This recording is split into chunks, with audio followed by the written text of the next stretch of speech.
सर्वप्रथम आज छत्रपती शिवाजी महाराजांना मी वंदन करतो, मानाचा मुजरा करतो। त्याचप्रमाणे आपल्या भारतरत्न बाबासाहेब आंबेडकरांना मी त्यांना वंदन करतो। त्याचप्रमाणे महामानव आपल्या आदिवासी डीवर समाज संघटनेचे व कहार समाजाचे, भोई समाजाचे, झिंगा भोई समाजाचे 18 बागड जातीचे उद्धार करते महामानव स्वर्गीय जतीरामजी बर्वे यांना मी वंदन करतो। आज त्यांच्या जयंती निमित्त 105वी जयंती आज आपण या जिरोमैलला नागपूर शहराला तिथे आपण कार्यक्रमाला छोटासा हातभार लावत आहे। आज सर्वांना एक सांगायचं हेच आहे की स्वर्गीय जतीरामजी बर्वे म्हणजे आपले आदर्श, आपले महान आणि थोर पुरुष आहेत। यांनी देशाला एक, आपल्या समाजाला एक, मागासवर्गीय समाजाला एक दिशा देण्याचं काम त्यांनी या जीवनशैलीमध्ये, या कार्यामध्ये केलेलं आहे। आपण सर्व बघू शकता की आज धीवर समाजाला चांगले उच्च जागा, चांगले उच्च शिक्षण आणि चांगला व्यवसाय करण्याचं मार्गदर्शन आणि त्यांना चांगला प्लॅटफॉर्म मिळवून देण्याचं काम माननीय स्वर्गीय जतीरामजी बर्वे यांनी केलेलं आहे। या कार्याला आपण कुठे नकारू शकत नाही की त्यांनी एक भारताचा मोतियाबिंदू म्हणून आपल्या जिरोमैलची ही जागा होती, त्या जागेला आपल्याला ही जागा मिळवून दिली, ज्याच्यावरती आज मोठे मोठे भूमाफिया, स्मगलर, ड्रांड आणि या सर्वांची नजर असताना असं मोठं कार्य आपल्याला मिळवून दिलं। त्याच कार्यामध्ये आपल्याला ही एवढी मोठी जागा मिळवणे आणि एवढ्या मोठ्या जागेवरती एक मोठी इमारत निर्माण करून सर्वांना, मुलांना शिक्षणवृत्तीसाठी त्यांनी मार्गदर्शन करण्यासाठी प्लॅटफॉर्म बनवला, हे मोठे कार्य त्यांचे होते।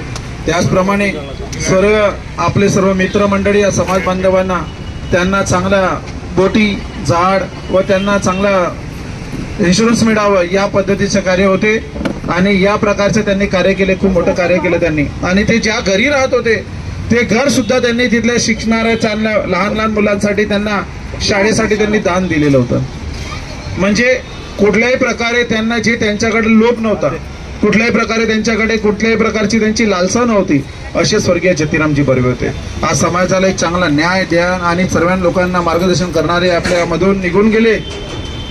खरंच हा समाज आज पोरका झालेला आहे, कारण की या अशा महामानवांची आज खरंच आपल्याला काळाची गरज आहे।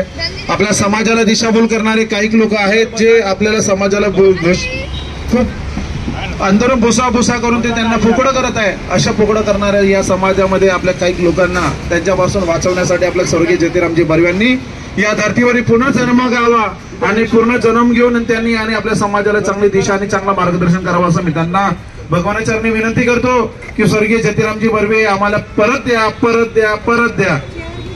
मी म्हटलं की आपल्याला मुख्यमंत्री परत पाहिजे असं नाही, आपला स्वर्गीय जतीरामजी बर्वे आपल्याला परत पाहिजे या विचाराच्या धारेचे आपण धीवर समाजाचे लोक आहोत आणि आज त्यांची जयंती आज चांगल्या पद्धतीने आज चांगली साजरी झालेली आहे। सर्व समाज बांधव, भोई समाज, कहार, डीवर आणि इतर समाजाचे लोकही आज त्यांच्या कार्यक्रमाला सर्वांनी सहभाग घेतला, त्याबद्दल सर्वांचं मनपूर्वक मी धन्यवाद मानतो। आणि मी इथेच थांबतो, का बरं थांबतो, कारण की रात्रभर आले, सर्वांना घरी जायचं, सर्वांना लांबून आलेले लोक आहेत, त्यांच्यासाठी त्यांना जायसाठी वेळ मिळाला पाहिजे, त्याबद्दल मी इथे थांबत आहे। धन्यवाद। जय हिंद, जय महाराष्ट्र, जय डीवर, जय भोई, जय कहार।